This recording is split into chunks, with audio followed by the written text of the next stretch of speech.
સુરતમાં માસૂમ બાળાઓ પર જાતીય હુમલાના બનાવો વધી રહ્યા હોય તેવું લાગી રહ્યું છે। ત્યારે સુરતના અમરોલી કોસાડ ખાતે 12 વર્ષની બાળા સાથે દુષ્કર્મની ઘટના બની હતી, જેમાં બાળાને પેટમાં દુખાવો પડતા હોસ્પિટલ લઈ જવાતા ગર્ભ હોવાનું સામે આવતા નરાધમનો પાપ ખુલ્યો હતો।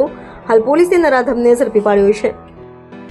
સુરતમાં માસૂમ બાળા સાથે બળાત્કારની ઘટના ફરી સામે આવી છે। વાત છે અમરોલી કોસાડ વિસ્તારની। સુરત અમરોલી ખાતે આવેલ કોસાડ વિસ્તારમાં રહેતી માસૂમ 12 વર્ષની બાળા આજથી આશરે 2 મહિના પહેલા તેની નાનીએ માનેલા ભાઈ નરાધમ રબીઉલ પાસે ઉંદર મારવાની દવા લેવા ગઈ હતી, જે નરાધમ રબીઉલ બાળકીની એકલતાનો લાભ લઈ તેની પર બળાત્કાર ગુજાર્યો હતો અને જો કોઈને આ વાત અંગે કહીશે તો મારી નાખશે તેવી ધમકી આપી હતી।